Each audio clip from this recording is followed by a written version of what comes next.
What's up, everybody? Appreciate you for tuning in to Sideline to Sideline. You know, the show where we get you ready for Thursday night football. Got Vikings Chargers tonight, but we got a lot to talk about even before we get to that game.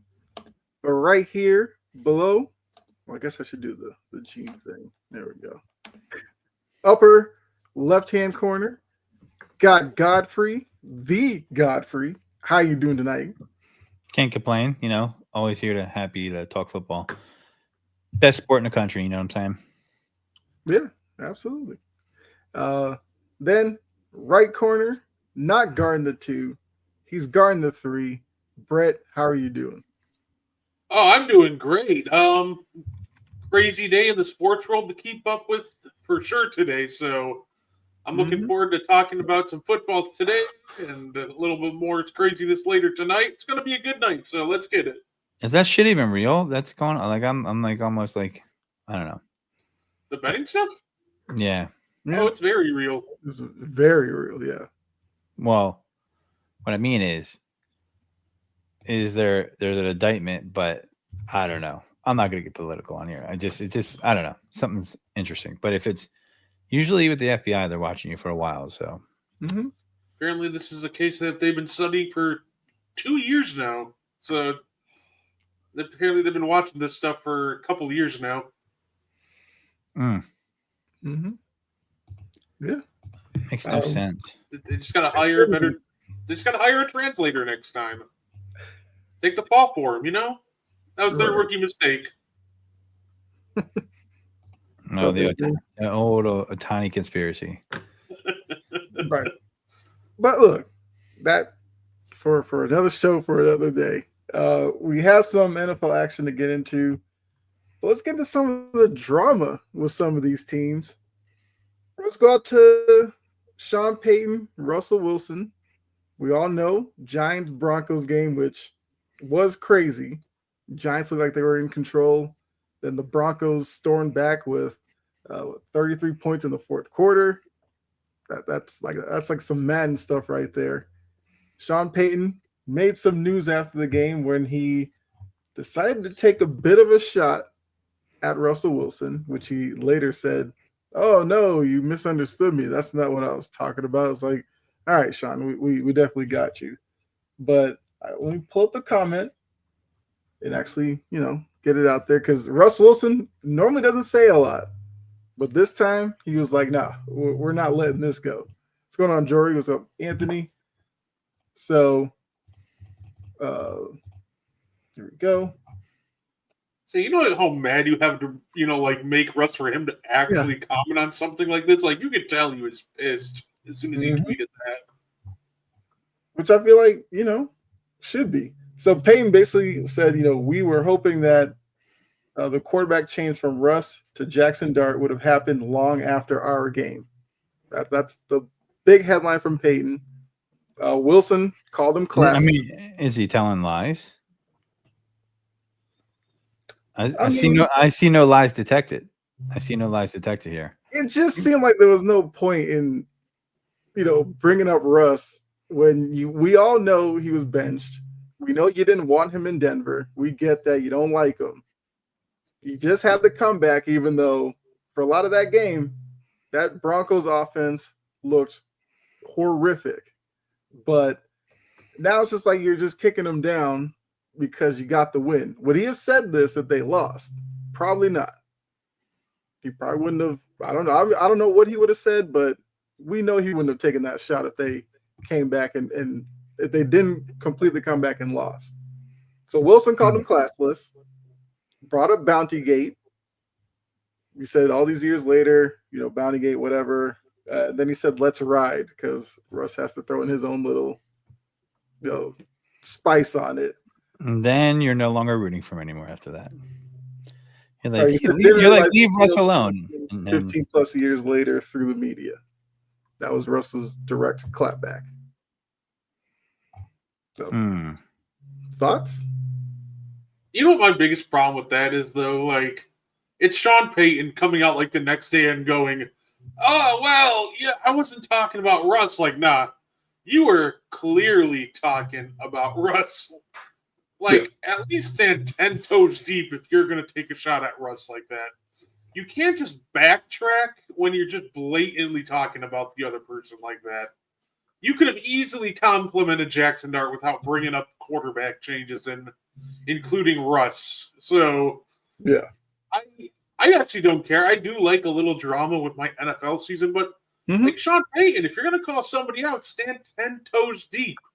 Don't backtrack the minute you get called out. Come on now. Right. Good old I mean, Sean Payton's always been a piece of crap. Let's just call it like it is. But at the end of the day, can't really make any excuses for this guy. You know what I mean? It's like, but he didn't tell any lies, though. He didn't tell any lies. Most teams would want to face at this point Russell Wilson instead of Jackson Dart. It may have been a bad taste, perhaps it may have been. You know, I don't know. He likes to take little shots like that every now and then, so I'm not surprised. I don't really like rooting for Sean Payton. It's not a favorite of mine, so I'll leave it at that. But I don't know. That's fair. I do know that Seems I did like bet on the he does have some people in the media that do love him a lot. I was listening to Colin Cowherd, like he's all over Sean Payton now. Yeah. Yeah. But I mean, even go ahead, sorry. No, go ahead. I mean, yeah, I don't know, man. I just feel like at the end of the day, like, just shut up and coach. Right. No, exactly. I mean, even looking at the game, because we could talk about the game for a little bit. He just tries to be cute and funny and like, just shut up and coach, dude. Shut the fuck up. No one wants to hear you. Right. So looking at the comeback, where do you put more of the blame on it with the Giants, Dart, Daboll, or do you just put all the credit on Bo Nix, the offense, finally waking up, and maybe some inexperience from the Giants? Like, where does it sway for you in that wild and crazy finish? You know what? It feels like Shane Bowen called such a bad fourth quarter that Giants fans might be pointing the FBI his direction to see if he threw that game. That was just bad coaching. And that's kind of where I'm going to put most of the blame on this one, right? The players have to play, obviously. But I think that Shane Bowen, he went into, prevent defense too early. And the problem with that is it allowed Bo Nix and the offense to get into a rhythm in the last, 5 minutes. Now, that's just still an absurd comeback to make down, 25-8 with 5 minutes to go. But it just felt like a game, well, you went away with what was working too early. You got into this like cover prevent defense rushing three. And during the most important play on the field, you didn't even have Abdul Carter or Dexter Lawrence in the game. So, like, to me, while the players obviously should share some of the blame, a good amount of the blame, I think most of this just has to fall on just poor coaching and just decision making. On the Broncos side, they're just super resilient. All the credit in the world to them. They pushed all the right buttons that fourth quarter, and they never gave up, while the Giants just pressed every single wrong button you possibly could have and just blew that game. So it's absolutely just a mix of both of those things coming together. Yeah. Well, it's funny you ask because I felt a momentum shift, and I live bet the Broncos to win. And that was probably toward the end of the third quarter because I felt like the Giants took their foot off the gas as far as the offense. And I just saw the ability for it just felt like they could come back. Now, I definitely got nervous after, I don't know, the Giants got that I don't know how legit did you feel that pass interference call was toward the end of the game.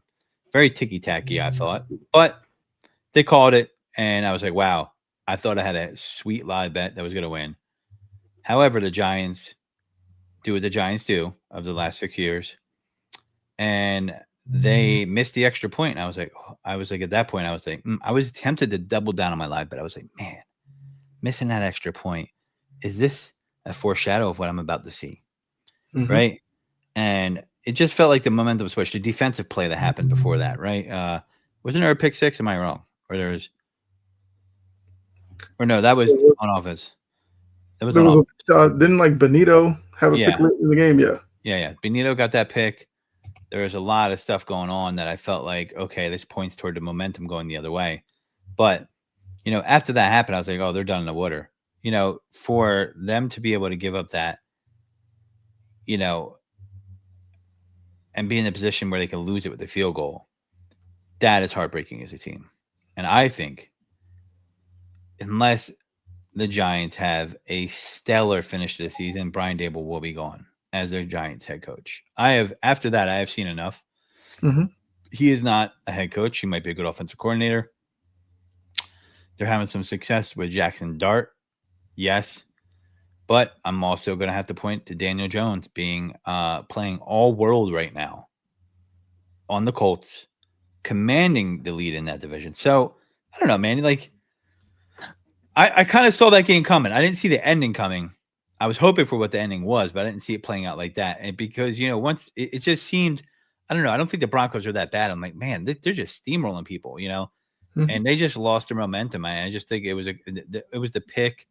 And then I was like, oh man, I gotta get in on this action. I think it was like plus 245 when I hit the bet.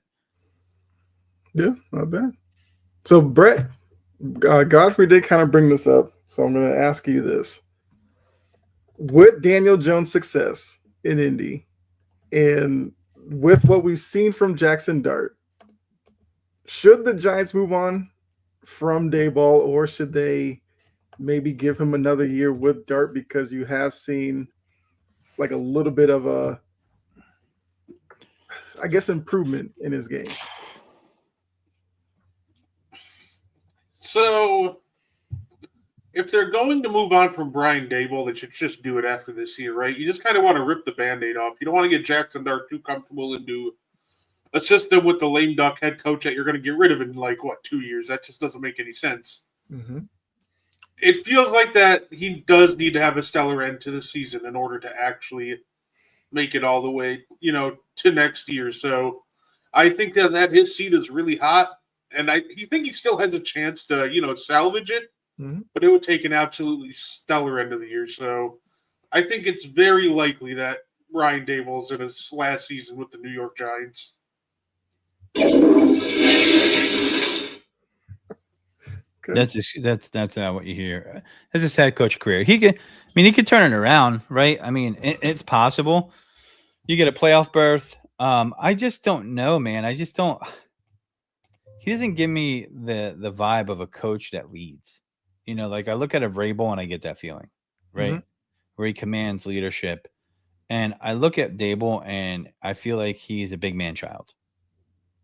And that's the vibe I get off him, with his demeanor, the way he acts, the way I see him even on the what was it, Hard Knocks NFL. I just feel like there's a lot of situations where I just think he's got more of a coordinator vibe than a head coach vibe. I just don't think he has the talent for it. I mean, Jackson Dart is doing well, and he's supposed to work good with quarterbacks. I know that all wasn't his fault. Daniel Jones' lack of offensive line, things of that nature. Daniel Jones, I think, was ruined by that point. But you just look at the Giants in general. Like the Mariners just seem to hold on to a bad decision longer than any other organization in the NFL. Right? They don't want to be wrong. They're all in, and sometimes they just stick to their guns way too long. It's a fan base that will trash their own team because they know they stink. So they expect, the Giants are far from grace. I will say to you though, I do remember sometime, although this coach had more success than Brian Dable, the first Super Bowl Tom Coughlin won, I'm pretty sure Kyle remembers that one. And when they went on that run through the playoffs, he was all about out the door, right? Yeah, true. And he won the Super Bowl and he won another one. And, and then he became a legendary coach. I mean, that was something where Coughlin was too much of a hard ass. Like you would be in trouble for being too early to a meeting, Michael Strahan talked about. So with that being said, maybe he's in the same position and maybe he pulls out. I do think that you're seeing signs of life from the team where the talent is able to perform actually because they have the quarterback. Now they can do that. I liked Jackson Dart coming out of college, actually, more than Cam Ward. I believe I said that on the show. People ask me why, and we're starting to see it now. So there's some juice to this kid. So, Mariota coached the quarterback, right? If they had some success, I think he should be fired, but I don't. They're not demonstrative like the team across the hallway is in the same stadium. Yeah. Which we'll talk about them a little later. Is it worse to be a Jets or Giants fan? I got to go Jets right now. Jets. Absolutely Jets. Yeah. So John says if they fire Dayball, do you move Mike Kafka up into the head coaching role? I guess interim basis. Yeah, sure. Long term, no. Say I would move him up on like an interim basis, but I'm not really making him the permanent head coach right off the rip. Like obviously that he could show something, but also quite often these interim coaches, they get this like nice boost after a coach gets fired. And a lot of the times they are fool's gold. Sometimes it works out, but more often than not, it just seems like it doesn't. So I'm sticking with Kafka. I'll just keep an open mind. That's all I'm saying. You move him up, and he can be in your coaching hire pool at the end of the year. But I wouldn't, completely fall in love with him. Well, he still has a rapport with your quarterback, so your quarterback doesn't have to really start over if you're the Giants, if you keep him. 2, you're going to get him a little bit cheaper than you would get someone that's a brand name out there, so you don't have to commit 4, 5, 6 years to him. Maybe 2 to 3 years you can get, maybe a 4-year contract. But, so if you're going for a big name, you're going to have to commit a little bit more assets to it.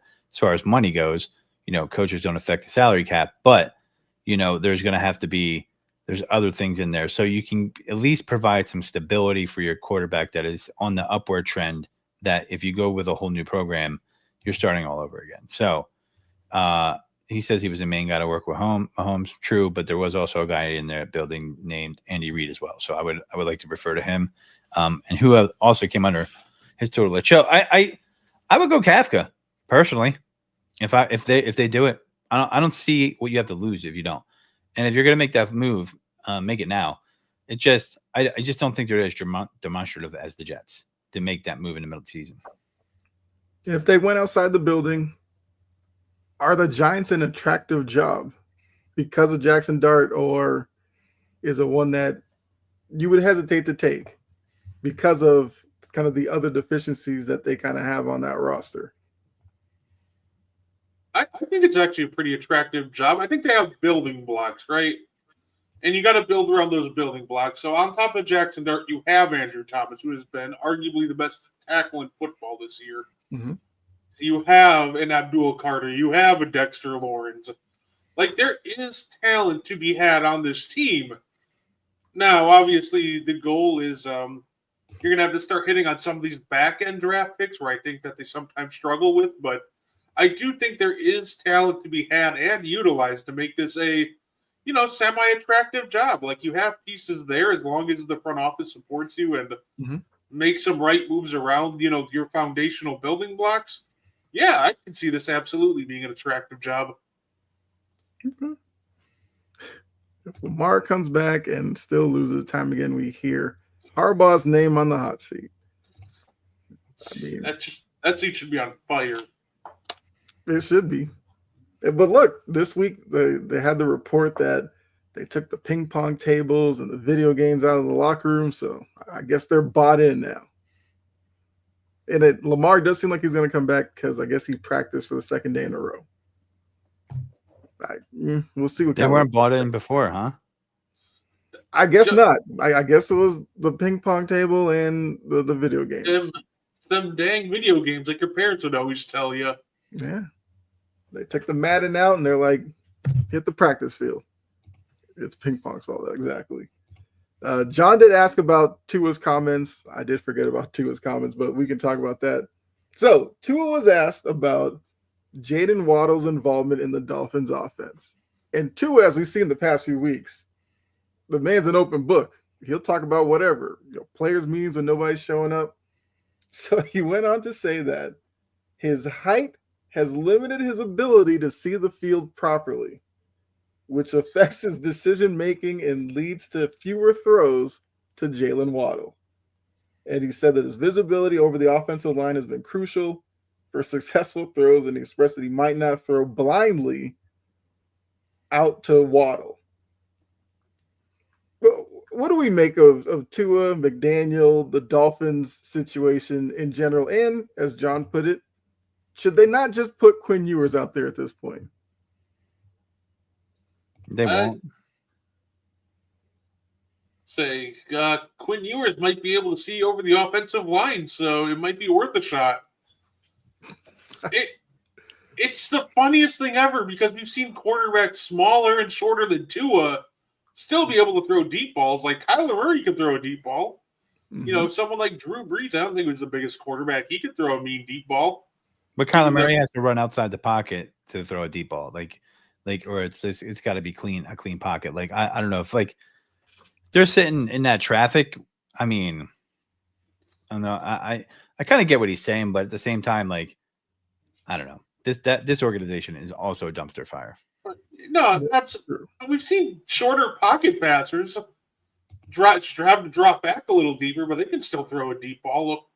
It just feels like it's coming off like an excuse a little bit. Like, I get it. You're shorter. It's harder to see over the line. And that might limit you sometimes from throwing deep. But I've also seen, guess what other quarterback I've seen deep? Pre-concussion Tua throw deep over the middle. Like, you weren't too short a couple of years ago to throw deep balls to Waddle and Hill. But now all of a sudden you're just too vertically challenged to see over the line? Like, excuse me? Like, it just feels like it's an excuse because I've seen him do this exact thing he's complaining about not being able to do. Like, come on now. Right. I mean, 2 years ago, Jalen Waddle had 72 catches, over 1,000 yards. Tua hasn't shrunk since then. I guess, unfortunately, he didn't get any taller. But now this year, 30 catches, 400 yards. So steep drop-off in production there. He's too short, but he's 6'1". Give me a break. Is that what Tua's listed as? 6'1"? Tua doesn't seem it, but yeah. I mean, listen, that offense has so much timing involved with it, right? Like if the offensive line is off, if you could disrupt their patterns, I think it's a really easy team to defend, in my opinion. A really, really easy team to defend. And I just feel like if you can't get them in open space or break or the speed, I don't know. I feel like you have to design that offense for Tua to be efficient. They are typecasted as an offense because of who their quarterback is and isn't. And that's why you won't see evolution. So if I was Mike McDaniel, I would bench his ass. But the problem is the politics come into play. And since they just paid him a shit ton of money, they're not going to do that. Right? So, you know, if I was him, I bench him. I don't care. Maybe for a game. I don't know. If he's not executing, this is where Mike McDaniels probably fails as a coach, and he has to make people accountable for their lack of production or performance, right? I mean, maybe Quinn Ewers does have a better timing. Maybe he gets rid of the ball quicker. Maybe the height's better. I don't know. They are a finesse team. So how do you beat finesse physicality? I agree 100%. And if you're going to be a finesse team, you better have all the finesse available. They got, as the young kids like to say, they don't got any riz. John brings up Wilson's benched, making bank. His contract is a sniff at what that team brings in every week. There you go. I mean, look, if McDaniel is going to be out the door anyway, do you care about the politics at this point? Throw Ewers out there. If you frustrate the wrong people and they fire you a little earlier, okay. Listen, next coaching job. If I get fired for that, I'll be like, listen, man, they wouldn't let me make a coaching decision. I'm here to win. I'm here to win football games. I'm not the GM. The main thing is Tua just needs to stop talking. It's like every week he's making headlines for some quote, and it's like you're not making enough plays on the field for us to know this much about what's going on. Like we've seen him kind of question play calling, player dedication because of a players only meeting that people didn't show up to. Now it's, oh, don't blame me for the interceptions. I'm not tall enough. It's like you've seen the defenders. We've seen some of those interceptions where you throw it directly at them. So were you just guessing on those or like what? What's the explanation for those? And the last time a reporter asked him about turnovers, he got mad about that. It was like, I don't have multiple turnover games. It's like you literally just had one. Oh, well, outside of that one, it's like, what? You've had plenty in your career, especially this season. So maybe the Dolphins kind of need to do away with both McDaniel and Tua, but unfortunately, Tua does make a lot of money. So he might have to stick around for a little bit, but his starting job should not be like concrete at this point, especially going to turn the ball over like he has this year. Yeah, I would definitely give Ewers a try if he looked good in practice. You got to see what happens at practice, but I would definitely do it. I don't care about this. Yeah. All right, let's move to another team with drama. Talked about the Giants, and Godfrey said across the hall we have the Jets. Woody Johnson, Justin Fields. Obviously, Justin Fields has not played well. Last game he was pulled at halftime for Tyrod Taylor, who came in and threw a couple of picks. So not necessarily the best showing in that instance. I think Aaron Glenn said this week he knows who the starting quarterback is going to be, but he's not going to tell anybody right now. Which I'm like, if I'm an opponent, do I really care? Either way, neither one of them scare you as a defense. But Woody Johnson, after the Panthers game where they lost 13-6, 0-7, the last winless team, it looks like Aaron Glenn is turning around parts of it. It's hard when you have a quarterback with a rating that he's got, which rating, are we talking Madden rating, quarterback rating? Didn't specify, just said a rating that he has. I mean, he has ability, but something is just not jiving. But if you look at any head coach of a quarterback like that, you're going to see similar results if you were across the league. You have to play consistently at that position, and that's what we're going to try to do. End quote, Woody Johnson. How do you feel about that, Godfrey? You like the owner coming out saying that about your quarterback that you went out and got? Not like you drafted him and you're stuck with him. You went out in the offseason and pinned him as the guy to be your starter this year. What do you feel about it? Needs to shut the fuck up. He just, dude, like every year, like Woody, you don't know shit about football, bruh. Like you own a team, you're a rich guy that owns a team. Great, you got a lot of money, but you don't know anything about football. I mean, sorry, me personally, I would have been just rolling with Justin Fields and trying to fix it because the talent drop off. I know Justin Fields is huge. Like, what are you doing with Tyrod Taylor? Like, come on. Like Tyrod's just collecting a paycheck at this point. He's brittle as fuck. Ty God's not going to do anything for you. So, I mean, they got Jordan Travis on the roster still. They have him on the roster. He's a 3rd round pick a couple years ago, wasn't he? I don't even know if they do. If they do, start him. You know what I mean? Florida State. Yeah, start that guy. That guy had a tore up knee, right? He was supposed to be good coming out of college. Give him a run. You know what I mean? If you want to do that. But Tyrod Taylor, what are we doing here? Like, if I'm a Jets fan, I'm like, every year I see a video where a Jets fan is tearing down their stuff. Like, I'm never doing this again. I'm done. I'm never doing this. Team sucks. They had this poor kid talking outside, and he's like, oh, it's awful. They suck all the time. It's more so when the Jets fans aren't in misery more than when they are. So I just feel, oh, he retired. Damn. Sorry, Jordan Travis. At least, what a wasted 3rd round pick that was. So, yeah, man, at the end of the day, I would give someone some run on it. Make a trade for someone. If you don't have a good, make a trade for someone. Like, are you just trying to tank for the next quarterback? Are we going tankathon for Manning? Like, almost seems like there was a little bit of ulterior motive. I mean, Justin Fields has shown signs of life this year. Maybe the coordinator's got to be better. Maybe they got to get on the same page. Quarterbacks do have bad games. I think it's a little premature. Yeah. Mason Rudolph. I don't know about that. Mason Rudolph, he probably runs like a 5.2 40. Come on. So you don't really have good receiver depth on the team. You have Garrett Wilson who's hurt. I would do a run heavy scheme with the ball, and that's the direction I'm going to go with that. I think at the end of the day, it doesn't make any sense and now the Tyrod's questionable. So you just look like a pure jackass because you're like, well, Tyrod's hurt, Justin Fields starts. Like, come on.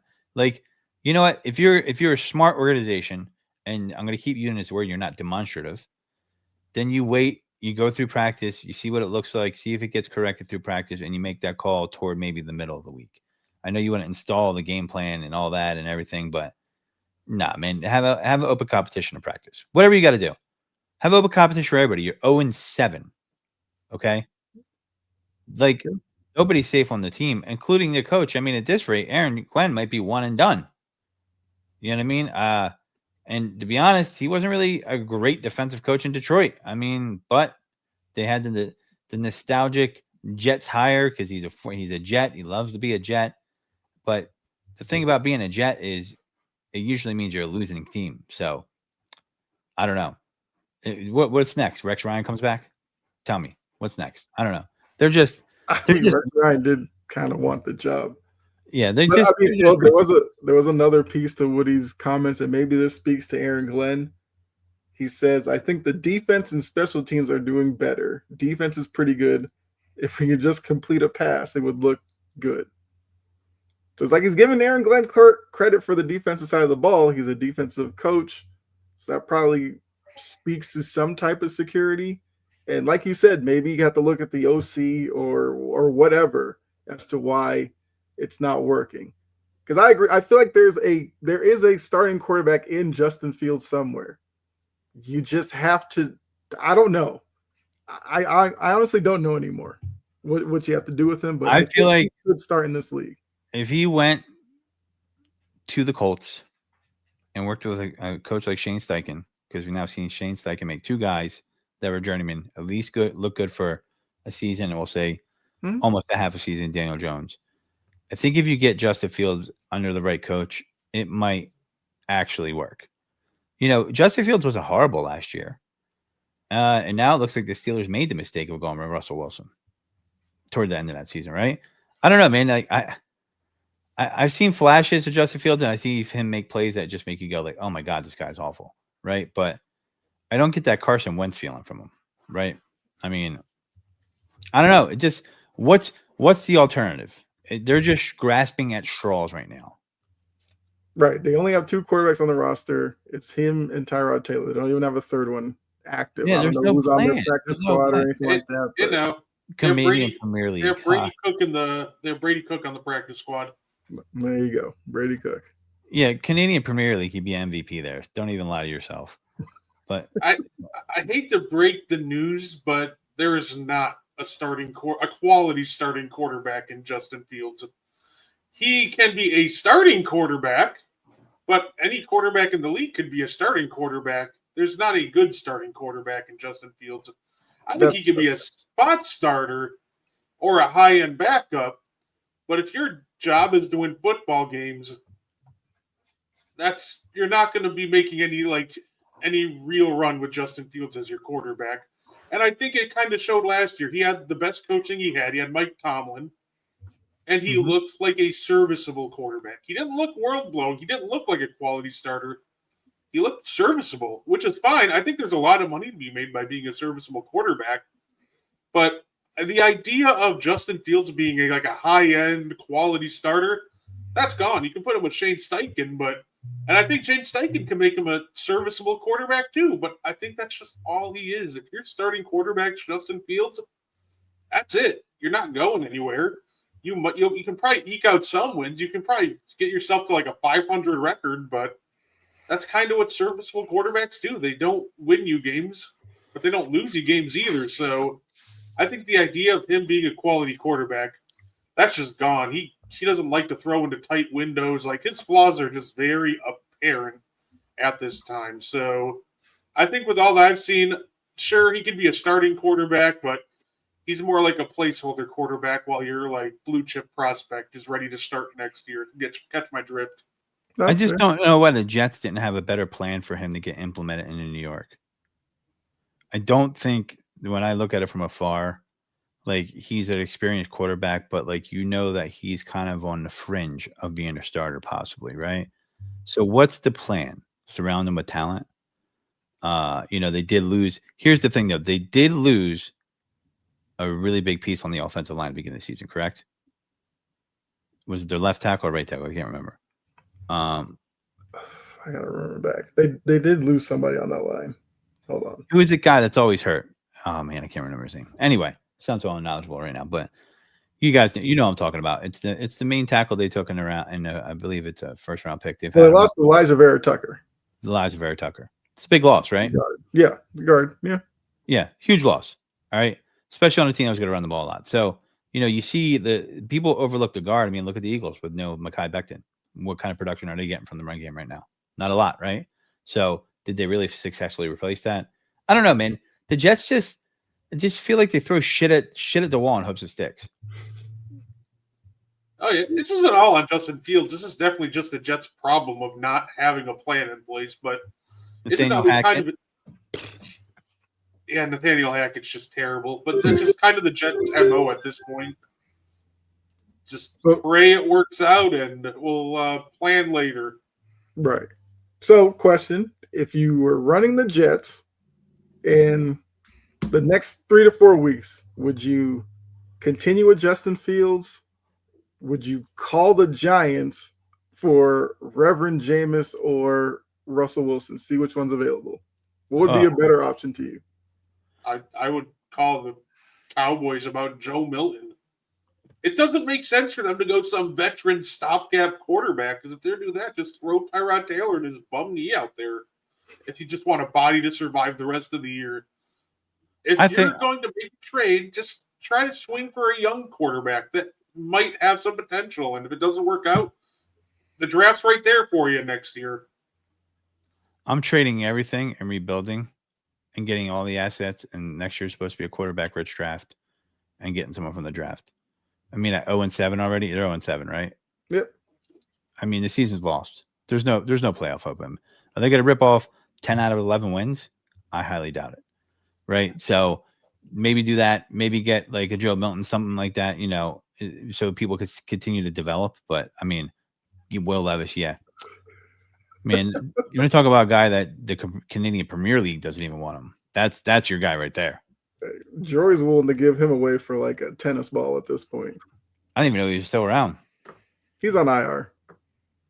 But yeah, I mean, look, I think the Jets, I guess they took a swing with Justin Fields. They're gonna whiff badly. But this is also an organization that did draft Zach Wilson not that long ago. So are we even sure they're going to draft the right quarterback in the draft this coming year? No. I want to draft Zach Wilson's mom.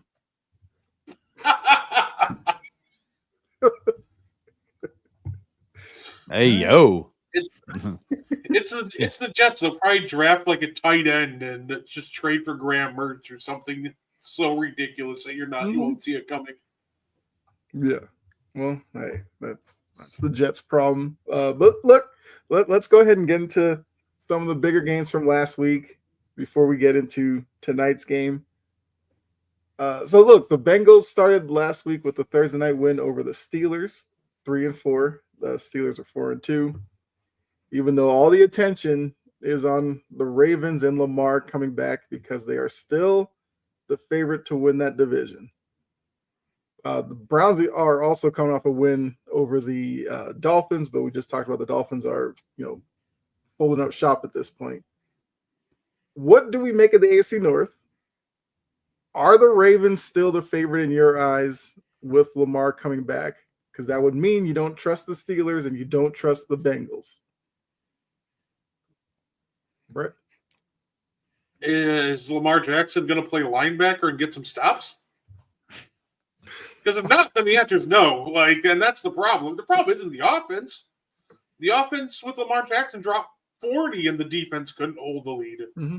That's just kind of the problem. Their defense can't get stops. The only way Lamar Jackson is going to, obviously he'll help the offense, but the only way the Ravens are helping with the return of a Lamar Jackson, they go Lamar Jackson, the cornerback, to help the defense. But I think Lamar helps because you can control the clock and run the ball more. But I don't know if he necessarily just saved the Ravens just because that defense is so putrid that I just don't see it. Could they sneak into a wild card? Lamar's talented enough, he might drag them there, but I don't think they actually come back all the way and win the division. Their defense can't stop a basic run, pass, or just anything. So I don't think they win the division. Lamar might drag them to a wild card, but they're not coming back to win the division. So are you taking the Bengals or the Steelers to win it? You know what? I'll stick with old man Rodgers. I'll stick with the Steelers. Godfrey? You gotta pick Steelers or Bengals or Ravens or Browns. Oof. Go bold, Godfrey. Pick the Browns. Hell no. Hell no. Oh man, shit. I would probably go with, it's just weird how like the Bengals came out there with Joe Flacco and just busted Pittsburgh's ass, right? Mm-hmm. I just feel like Pittsburgh has this problem. They just show their age at certain points, and it just ain't gonna happen. You know what I mean? The Ravens can't stop anybody, but like it's just becoming this division just becoming Swiss cheese. So I'm gonna go with the Ravens to rate the ship and win the division. Okay. So nobody believing in Joe and the Bengals. Joe Flacco and the Bengals. Okay. Yeah, I mean you just need a pass rush and it's over for that. So I mean, hey, he showed the legs against Pittsburgh when they tried to rush him. Hey, he had that read option. Yeah. I'm sure he was surprised by the call, but yeah, it was an interesting moment there. I'd say they said they had that in their playbook forever, and they just didn't expect him to actually keep it. So he made the call to keep it. He's a confident quarterback. All right. Want to look at the NFC West as well, because this past week the Niners beat the Falcons. I think a lot of people were thinking the Falcons might have been up to the challenge. They clearly weren't. The Rams beat the Jags, and the Seahawks, who they beat? They beat the Texans. So they have 3 teams 5-2. Which team do you believe in the most going forward in that division? I guess who's the best team in the division out of those 3? Obviously leaving the Cardinals out of this because, spoiler alert, the Cardinals aren't that good again. So who do you believe in the most in the NFC West right now? you gotta. I'm going with the Seahawks. I like what that defense is doing. You got a linebacker with 3 interceptions. Yeah. Sam Darnold throwing some dimes. I'm going with the Seahawks to win that division. I think it's clear. Okay, Brett. I'm gonna agree with Godfrey on this one.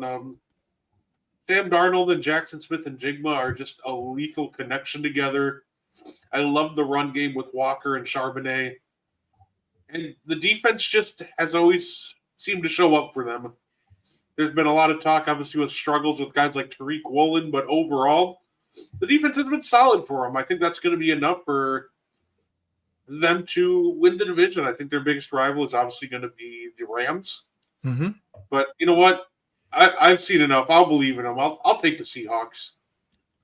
Okay. John says the Rams. It's not a terrible pick. I'm actually on the Seahawks bandwagon as well.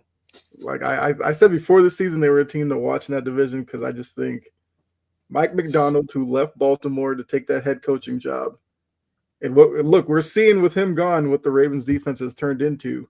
Took the defense with them, pretty much. Yeah. Pretty much. And the Seahawks defense, like they get after you. As Jory put, the defensive line is scary.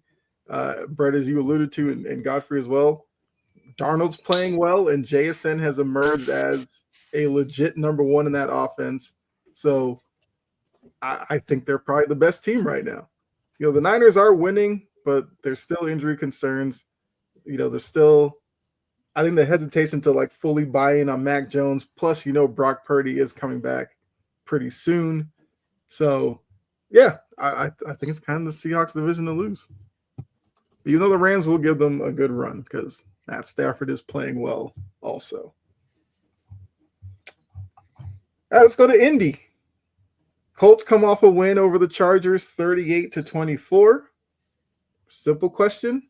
Are the Colts the best team in the AFC? Or do you want to go even further and say they're the best team in football right now? No. No to both? They're the best team in the AFC Okay. South. I mean, For all the AFC, Yeah, if they're not the best in the AFC, who do you have as the best team in the AFC? I mean, look, let's go over the list real quick. All right, Miami, they had a good game with Denver. Got to give them credit. Tennessee, right? Did they lose to the Rams or they won? I can't remember. I think They lost that. That's the Adonai Mitchell game where he didn't want to carry the Right. ball over the goal line. they beat the Raiders, right? Mm-hmm. They beat the Arizona Cardinals, and now this game was a little more telling. They were pretty damn dominant in the Chargers game. Mm-hmm. Best team, no. Contender, yes. I would Okay. not have them as the best team yet. No, I need to see them have. I need to see a little bit more. Okay. Brett? Whew. Best team in the NFL? I would say no. Best team in the AFC? I think they're in that tier. I think they're creeping up on that tier, right? When Okay. it comes to the best team in the AFC, obviously we always talk about Buffalo, and obviously the Chiefs don't have a better record than them, but their offense has been finding their footing, which always makes them dangerous. But that being said, with the way they played, I don't know how much longer you can keep them out of that tier. So I personally think that if we're just ranking it through the first 7 weeks here, yeah, I think it's fine to put them on the same tier as the best teams in the league right now. Do I think that they're the best? No, but I do think that they've definitely earned the right to be named with your Bills and Chiefs when it comes to this particular season. Yeah, Coach I'll of the take year, it. Vrabel, because Pats were trash last year and Colts was middle of the pack. I think Vrabel has turned more around. I mean, I guess for John's question, would you take Vrabel as coach of the year right now? Yes. Okay. Yes, absolutely. 100%. When they haven't won 4 in a row in a long time, and he's got them playing football. It's I'm sorry, man. I know a lot of people felt bad about Jerome, but it's light years better. It's light years better. They made the correct decision. It was decisive and quick, and they're showing already why. I mean, listen, Vrabel is going to whoop Tennessee's ass this week. No, they have the Browns. Oh, wait. The Browns, sorry, they whooped their ass last week, right? That was they won pretty. Yeah, they beat the Titans last week. They have Browns this week, which we'll see what that Browns defense if they show up. Yeah, man. I listen. I think it's any way you look at it, I don't see how you couldn't be coach of the year for him right now. I mean, there's maybe a couple of coaches who you could maybe make a pitch for. I don't know how much credit you may want to give Tomlin for the Steelers. A lot of people thought this was the year that they weren't gonna be that good in the division. I don't know. We got a signature win against the Bills, who are the division leader. Yes. I didn't think they're gonna win that game. They've won 4 in a row, and they're contending for the division. Year 1. I mean, right? Am I right? Like, as a diehard Patriots fan, Kyle, if I told you 4-2, what are they? 4-2 or 5-2? 5-2. 5-2 after the first 7 games. Would you have believed me? Probably not. No. Yeah. He's coaching above his head. Doesn't even have all the talent there yet. That's all I'm going to say. It feels like coach of the year for me. It's Vrabel. It feels like it's going to come down at this rate to like Vrabel and Steichen. Culture Patriots are probably going to be the last two standing for coach of the year. So that'll be a fun race to watch for sure. I was going to throw even Canales with the Panthers. They're 4-3. Like if they finish above 500, I know Canales is not seen as a really good coach, but I guess you'd have to give him credit if the Panthers are competitive in that division. They are second place. They're a game behind the Bucks. I don't know. That might be a bigger story than Vrabel in New England.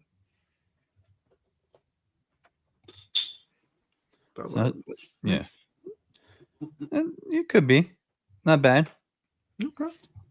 I mean, the Falcons, I think, are playing. Yeah, I mean. Falcons, good luck figuring out what that team is. I mean, I know that on the road they look like a completely different team than they do at home. Penix, I think the jury is still out on him, especially after the game against the Niners when that offense was nothing but Bijan Robinson. That was their offensive game plan, Bijan Robinson, and the Niners stopped it. Awful game plan. Yes, absolutely. All right, let's look at big games for this week. Like I said, we'll leave Thursday night for last, but looking at the schedule, I mean, where's the, all right? Okay, we talked about the Ravens earlier. They face a Bears team this week. Are we buying enough into the Bears to believe that they can go into Baltimore and kill the Ravens' dreams of, riding the ship because Lamar comes back? Are the Bears good enough to stop that momentum from Baltimore? I'll say, You trust Caleb to slice that defense up? I mean, all right. First off, John, no, Dallas is not going to go and get Max Crosby. They wouldn't pay the better player, Micah Parsons. They're not going to pay Max money. Number two, absolutely, I trust them to slice up the Ravens defense.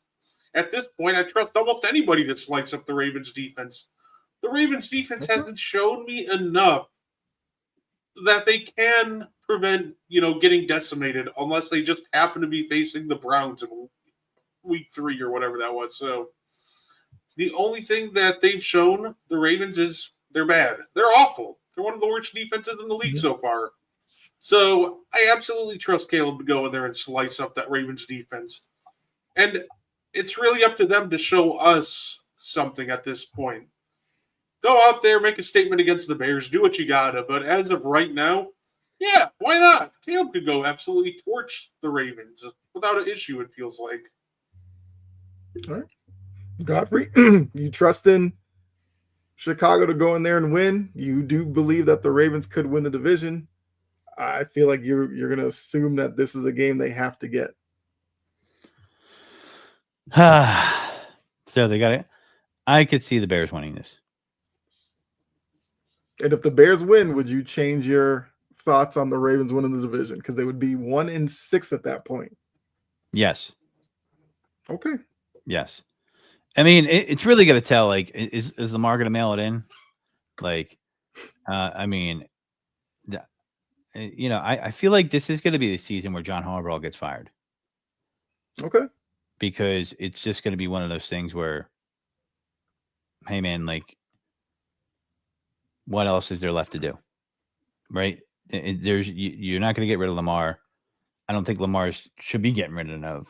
I just think, what are you going to do at that point? I mean, I think they're going to start mailing in if they lose this game.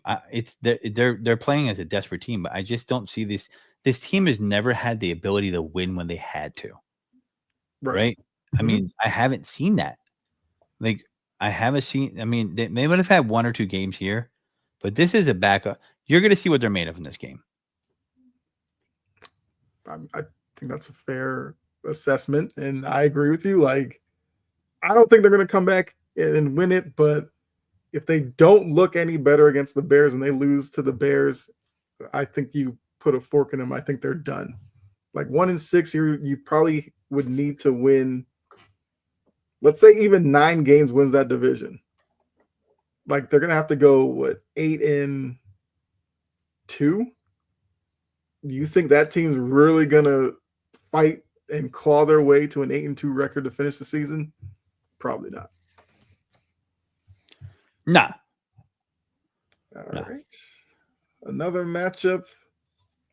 All right, Brett, we'll go to the matchup that's close to your heart. Packers going to Pittsburgh to face the Steelers. Obviously, the drama with Aaron Rodgers being involved. I know I heard Gene, I think this morning, saying he wished it was the other way and Rodgers was going back to Green Bay, but hey, schedule is what it is. Like, who do we see winning this one? How do you feel it plays out? Does Aaron Rodgers have a good showing against his former team? Does Jordan Love show that he's the better quarterback and the Packers run away with it? Because we've seen the Steelers defense have issues with wide receivers. I think that this is going to be a very close game, and both teams are going to attack in kind of different ways. The Packers have liked to, be a little more aggressive and push the ball down the field. That being said, Aaron Rodgers has been one of the quickest quarterbacks at just getting the ball out. And this week he's going up against a defensive line that has been performing just phenomenally for Green Bay so far. So I think if the Packers want to, win this game, they're going to have to be a little more aggressive in their coverages. They got to get up, and, they got to defend these short routes. That's going to leave them open to some one-on-ones, and that'll be a big challenge too. DK Metcalf has been incredible for them. But that being said, I'll still pick my Packers to win this game. I think it's going to be a bit of a higher scoring game because their quick game attack has kind of been the Achilles heel of this Packers defense, and I think Rodgers is going to exploit that. He's going to throw – Nate Hobbs is going to see a lot of action thrown his way. But like I said, I'll still give it to us say 27-24. I think this will be a great, fun back-and-forth game, though. All right. Godfrey, how do you see it going?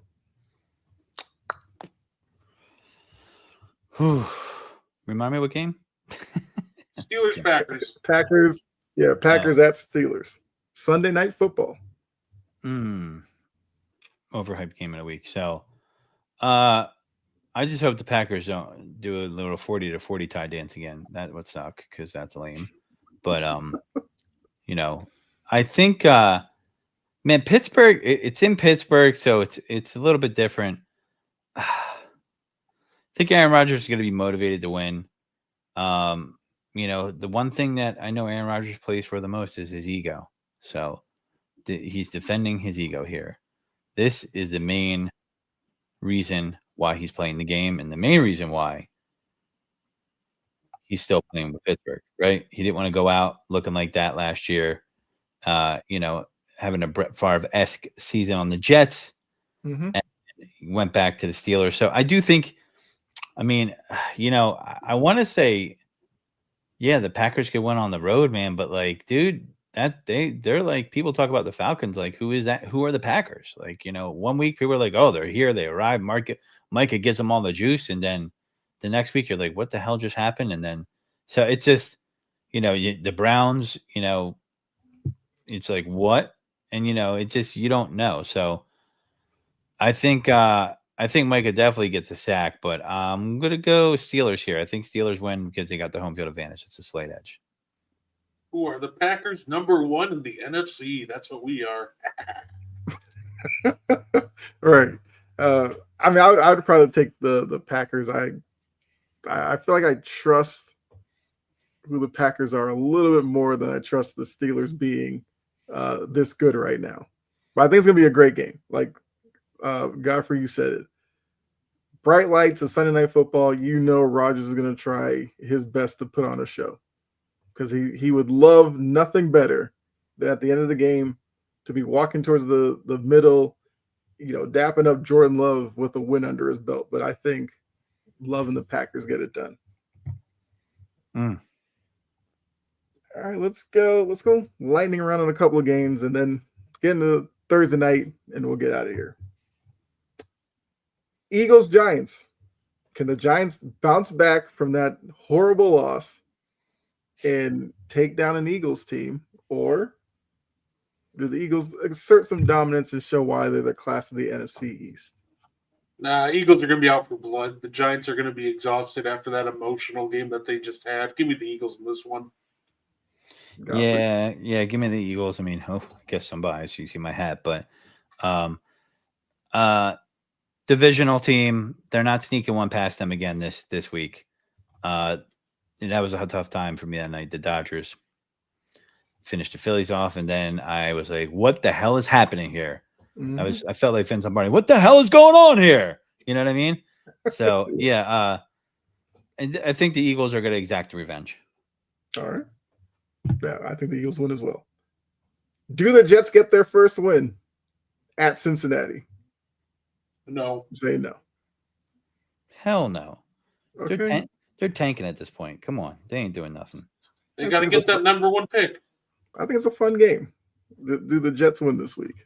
I'll probably say no most weeks, but It might happen randomly. I feel like it will, and it'll be the 1 week where we really don't expect it. Right.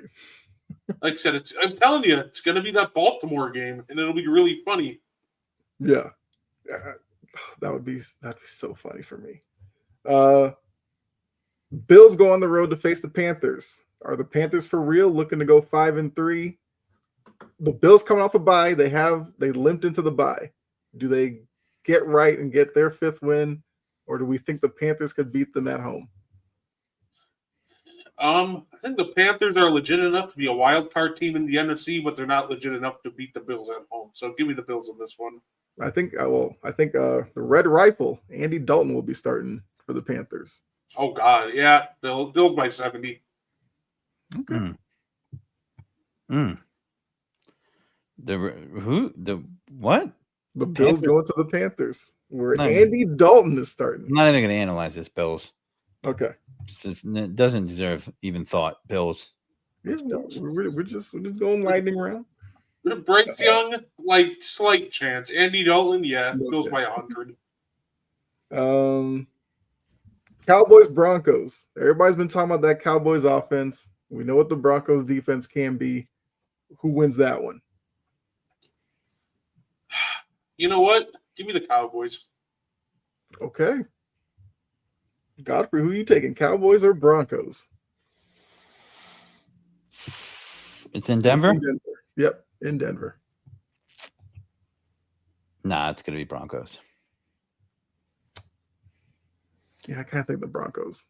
Yeah. I wouldn't be surprised if the Cowboys did win. Like offensively, they're just cooking right now, and I've seen that Broncos offense look terrible. So I'd say Broncos can't allow themselves to get down big like against the Giants because I don't think this Cowboys offense is going to let them back if they do that. I agree. Last one.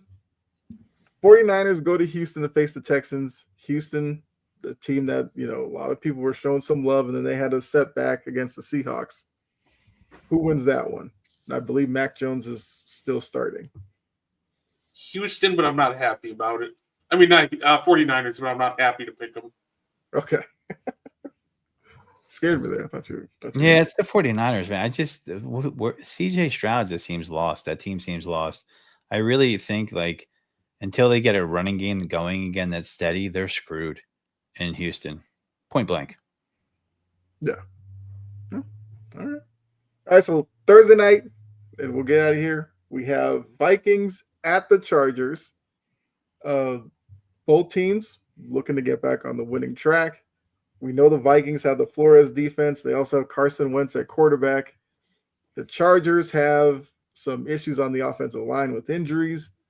I believe I saw somewhere like Alt could be back or something like that. Look at he is back. He's back. He's not on the injury report. So with that, how do you feel this game goes? You could tell me who you have winning it and maybe an X factor.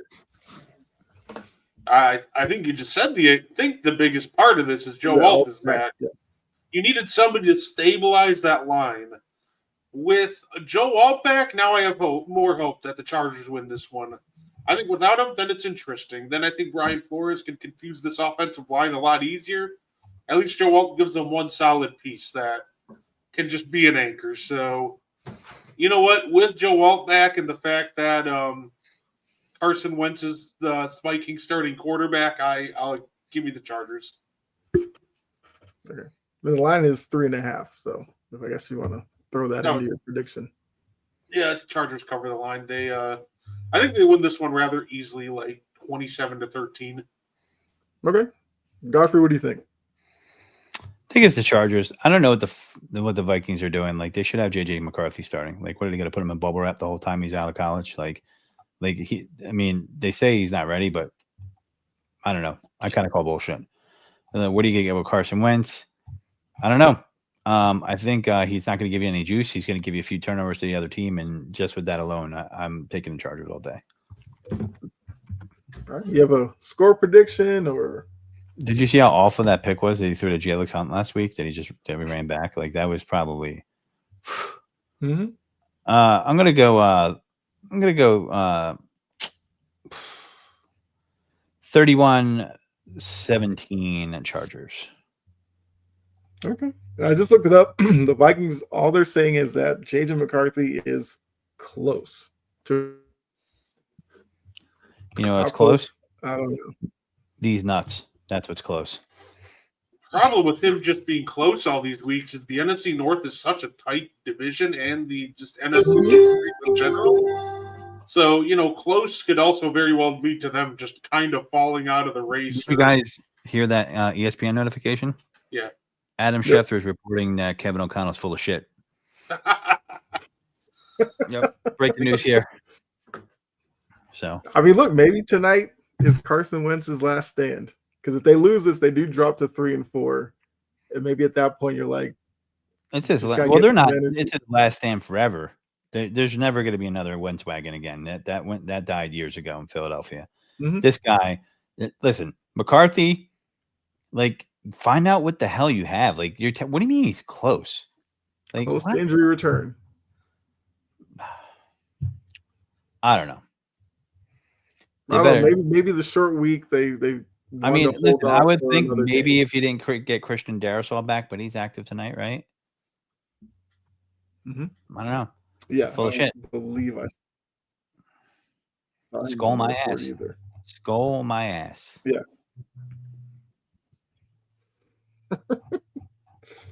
All right. I mean, I'm with you. I think the Chargers win tonight, but Thursday night football has been kind of wild. So, yep, that's true. That's kind of all we have. They did just kick off, so we'll give you all an opportunity to go back. I mean, to obviously go ahead and catch the game. Who started with the ball? All right, looks like Vikings are going to start with the ball. So, yeah, so we'll see very early what Carson Wentz looks like. But appreciate all of you. Oh, go ahead. Sorry. Say the first pass was a swing pass to the running back. That was about 2 yards behind the actual running back, if that tells you anything. So it's not starting out great. So, yeah, we'll see how that plays out. And obviously, we'll be back next week to talk about that game as well as week 8. Crazy that we're on week 8 already. But appreciate all of you for tuning in. Those in the chat, make sure you come back next week. Make sure you like, subscribe, follow, all that good stuff. And make sure you're here in the morning to – well, actually, wait. Brett, are you doing On the Ball tonight? Well, yeah, you can check out the N1 podcast tonight with Mo and I. Will obviously be talking about all your scandals and all the upcoming, all the action from these past few days. So it'll be a fun time. Definitely tune in tonight. There you go. So make sure you come back in a little bit for And One. Godfrey, anything you want to add before we get out of here? No, Jets suck. That's it. I know that's all you need to say. Yeah. So for myself, not guarding the 2, he's guarding the 3, Brett, and the Godfrey, we are out of here. Enjoy the game, enjoy the weekend, and we will see you all back here next week. All right.